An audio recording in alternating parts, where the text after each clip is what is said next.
Hello student, स्वागत है आपका हमारे यूट्यूब चैनल मैथ इंडियंस में। कक्षा 11 गणित में इस समय हम लोग नवा चैप्टर पढ़ रहे हैं, अनुक्रम तथा श्रेणी। और भाई आज की इस वीडियो में आपको हम पढ़ा रहे हैं विविध प्रश्नावली 9। और अभी हमने सवाल नंबर भाई 22 को यहाँ लिखा हुआ है। अगर आपको इसके पहले के सवाल देखने हैं तो आप हमारी प्लेलिस्ट में से देख सकते हो। देखो भाई 22 नंबर क्या लिखा हुआ है, 2 गुणे 4 प्लस 4 गुणे 6 प्लस 6 गुणे 8 plus dot dot dot dot n पदों तक भाई ये कोई श्रेणी लिखी हुई है। देखो कह रहा है कि इसका ना 20वां पद आपको ज्ञात करना है। इस श्रेणी का 20वां पद आपको भाई ज्ञात करना है। देखो जो भी हमारे पास श्रेणी है वो भाई दो दो पदों में लिखी हुई है। यहाँ 2 गुणे 4 है, यहाँ 4 गुणे 6 है, यहाँ 6 गुणे 8 है। इस प्रकार से लिखी हुई है। तो इसे हम क्या करेंगे, इसे हम पहले अलग अलग करके ना तोड़ लेंगे। देखना कैसे। भाई इसका पहला पहला पहला पद उठा लो। यहाँ पर क्या हो जाएगा, यहाँ हो जाएगा 2 4 6। इस प्रकार से भाई एक बन जाएगा, ठीक है। और गुणा यहाँ पर क्या बन जाएगा, 4 6 8 डॉट डॉट डॉट डॉट। अभी हम क्या करेंगे, अगर आपको इस श्रेणी का निकालना है 20वां पद, तो उसके लिए हम क्या करेंगे, हमने दोनों को अलग अलग करके तोड़ा। अगर हम इसका 20वां पद निकाल दें और भाई इसका 20वां पद निकाल दें और दोनों की गुणा कर दें तो आपको इस श्रेणी का 20वां पद पता चल जाएगा। बड़ा ही सिंपल है। 2 4 6 ये भी एपी है, 4 6 8 ये भी एपी है। तो हमें यहाँ निकालने हैं दोनों जगह 20वां पद। T20 आपको भाई ज्ञात करना है। तो पहले आप यहाँ 20वां पद निकालें। लिखोगे T20 बराबर, भाई सूत्र क्या लगाओगे, ये वाला सूत्र लगता है जहां आप n का मान 20 रखने वाले हो। यहाँ a का मान 2 है और d का मान भी 2 ही है, तो भाई रख लो 2 प्लस यहाँ हो जाएगा 20 - 1 और d का मान भी आप 2 रख लो। तो यहाँ 2 आ जाएगा और यहाँ 19 दूना 38 हो जाएगा, अर्थात भाई 40 आ जाएगा हमारा इस श्रेणी का 20वां पद। अब भाई इस श्रेणी का 20वां पद निकालो, तो इसको भी T20 कर लो, बस डैश करके लिख लो। सूत्र यहां पर भी वही लगेगा, a plus N minus 1d। लेकिन यहाँ a का मान 4 है और d का मान यहाँ पर भी 2 ही है, क्योंकि भाई दो दो का ही अंतर है यहाँ पर। तो 4 प्लस यहाँ हो जाएगा 20 - 1 इंटू 2 हो जाएगा। 4 प्लस 19 दूना 38। तो भाई यहाँ पर आ जाएगा 42। ठीक है, दोनों के आपको भाई 20 पद मालूम हो गए। तो अगर आपको भाई श्रेणी का 20वां पद निकालना है, यहां लिखोगे आप श्रेणी का 20वां पद। तो भाई श्रेणी किस प्रकार से लिखी है, इसकी गुणा इसके साथ करनी पड़ेगी। तो भाई ये हो जाएगा हमारा 20वां पद। जैसे ये पहला पद है, ये दूसरा पद है, ये तीसरा पद है, ऐसे ही ये वाला हो जाएगा हमारा 20वां पद। भाई गुणा करने को बोले तो आप गुणा कर लो। 42 चक्कू होते हैं 168 और आप आगे लगा दो 0। तो जो ये हमारी श्रेणी थी उसका 20वां पद क्या हो जाएगा, 1680। तो बस अलग अलग करके निकालो और बाद में गुणा कर दो। अगर यहीं पर कहता कि भाई nवां पद निकालो, तो हम यहाँ nवां पद निकालते, यहाँ nवां पद निकालते, दोनों की गुणा करते और आपको श्रेणी का nवां पद मालूम हो जाता। क्लियर हो गया भाई। तो भाई ये है सवाल नंबर 22। अभी भाई सवाल नंबर 23 को पढ़िए आप। देखो यहाँ पर भी भाई कोई श्रेणी लिखी हुई है, 3 + 17 + 13 + 21 + 31 डॉट डॉट डॉट डॉट भाई n पद लिखे हुए हैं। और कह रहा है कि हमें यहाँ n पदों का योगफल ज्ञात करना है। देखो जब कोई श्रेणी ना इस प्रकार की होती है तो इसको लगाने का ना एक अलग तरीका है। भाई देखो ये कोई एपी तो है नहीं। देखो यहाँ 4 का अंतर है, फिर 6 का अंतर है, फिर 8 का अंतर है, फिर 10 का अंतर है। तो ये कोई समांतर श्रेणी तो है नहीं, लेकिन जो अंतर है वो ना एक आधार पे बढ़ता जा रहा है कि भाई पहले 4 है, फिर 6 है, फिर 8 है, फिर 10 है। तो इसको लगाने का ना एक अलग ही तरीका होता है। तो भाई बहुत ध्यान देना है। देखो अगर इसका हमें पूरा योगफल निकालना है तो उस योगफल को आप ना एस मान सकते हो, आप उसको एस एन भी बोल दो, कोई प्रॉब्लम नहीं। तो एस एन को आप इस प्रकार से लिख लो, 3 + 7 + 13, 21, यहाँ 31 plus dot dot dot dot. अगर आप भाई इसका अंतिम पद निकालोगे तो क्या हो जाएगा? टीएन हो जाएगा। टीएन मतलब एनवा पद। भाई अंतिम पद तो एनवा पद ही होगा।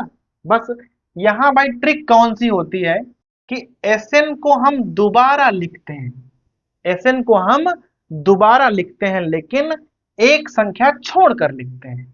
3 के नीचे 3 नहीं लिखेंगे, यहां से 3 की शुरुआत करते हैं। इस प्रकार से भाई आपको लिखना है, ऐसे करके लिखना है।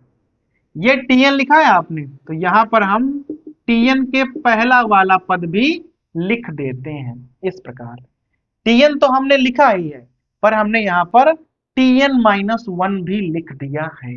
अब ध्यान देना, अगर हम इन दोनों को घटा दें भाई, minus minus minus minus minus minus, इस प्रकार से आप सब कहीं माइनस लगा दो, तो पहली बात तो यही कैंसिल हो जाएगा और इधर आपका आ जाएगा 0। पहली चीज, यहाँ 3 हो जाएगा, यहाँ कितना आएगा? 4 आएगा, यहाँ 6 आएगा, यहाँ 8 आएगा, यहाँ 10 आएगा।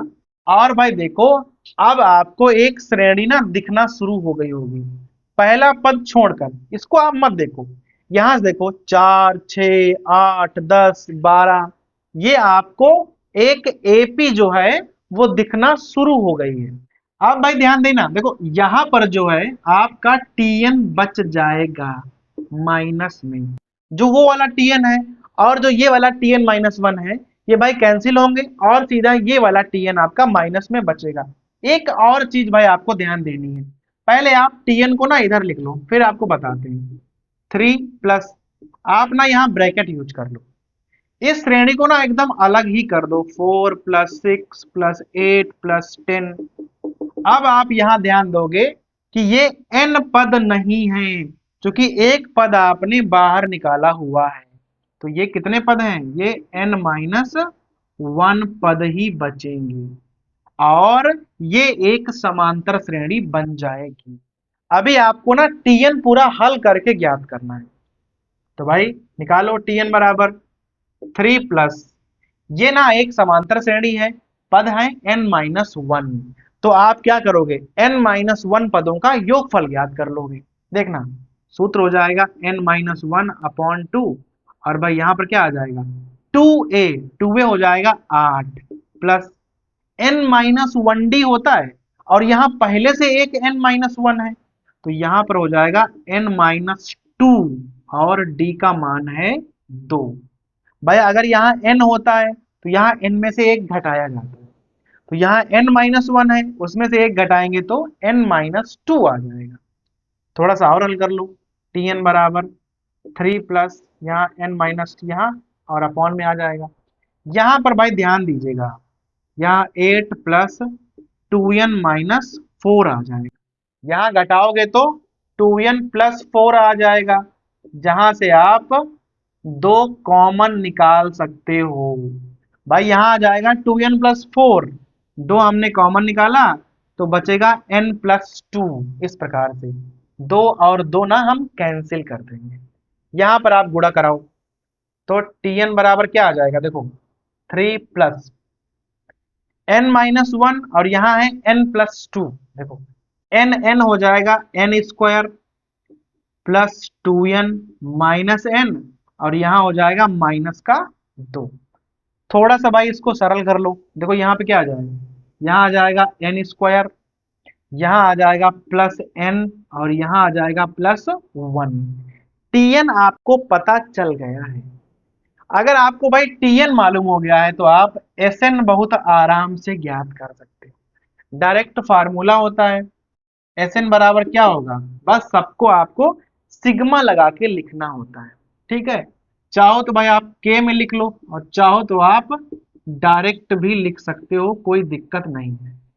इस प्रकार सबको हमने सिग्मा लगा के लिख लिया है, सबके आप मान रख दीजिए। n² क्या होता है? 1/6 n+1, और यहाँ 2n प्लस 1। सिग्मा n क्या होता है? 1/2 n+1, और सिग्मा 1 वो हो जाएगा सीधा n, ठीक है। अब देखो कॉमन क्या मिलेगा। पहली बात तो 1/6 कॉमन निकाल लो ताकि ये बटा वाला सिस्टम गायब हो जाए, और n को बाहर निकाल लो। तो यहां बचेगा n+1, 2n+1। ठीक है, गुणा करनी है, यहां मैं गुणा कराऊं तो यहां आ जाएगा 2n² plus n plus 2n+1। 1/6 common निकाले हैं तो यहाँ 3 आ जाएंगे, क्योंकि यहाँ 1/2 लिखे हुए हैं ना, 2×3 6, और n पहले से गायब है, यहाँ 3 से गुणा होगी 3n+3, और यहाँ 6 से गुणा होगी, क्योंकि भाई 1/6 कॉमन निकाला है तो यहाँ 6 से गुणा होगी, और n तो आपने बाहर निकाल लिया है तो सीधा आपको 6 ही लिखने हैं। तो 1/6n। अब देख लो जोड़ घटाकर, यहाँ आ जाएगा 2n² प्लस ये हो जाएंगे 3n, और ये हो जाएंगे हमारे पास 6n। ये एक है, 6 3 9 1, यहाँ आ जाएगा 10। ऊपर से ना दो आप कॉमन निकाल सकते हो, दो कॉमन निकालोगे तो यहाँ बचेगा 1/3n, यहाँ आ जाएगा n² प्लस 3n, और यहाँ +5, और भाई यही आपका आंसर हो जाएगा।